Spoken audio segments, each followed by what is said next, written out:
அங்க இருக்கிற கோர்ட் பக்கத்திலேயே காவல் நிலையம் பக்கத்துல வச்சிருக்கிறாங்க. ஆனா எஃப்ஐஆர் என்ன போட்டிருக்காங்க, சுடுகாட்டில் இருக்கிறாங்க போட்டிருக்காங்க. அப்ப இதுவே மிஸ்லீடிங் தானே.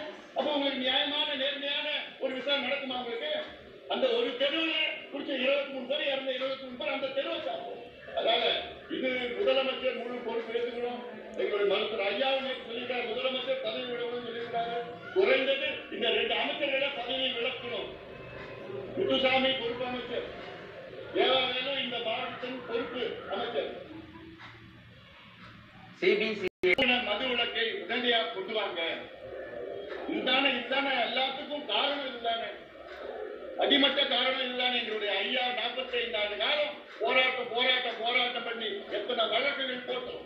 தேர்தல் நேரத்தில் இதே முதலமைச்சர் சொன்னார், ஸ்டாலின் அவர்கள் சொன்னார், 5 நாளைக்கு கொண்டு தேர்தல் சொன்னார். என்னன்னு நாங்கள் ஆட்சிக்கு வந்து முதல் நாள் முதல் கையெழுத்து பூரண மதுவிலக்குன்னு சொன்ன ஸ்டாலின் அவர்களே, இன்னைக்கு அதை மறந்துட்டீங்களா? அது திமுக தான் அப்படிதான். நாங்க ஒண்ணு சொல்லுவோம், அதை செய்ய மாட்டோம். அதான் அவங்களுடைய கொள்கை. சொல்றதுக்கும் செய்யறதுக்கும் சம்பந்தமே கிடையாது.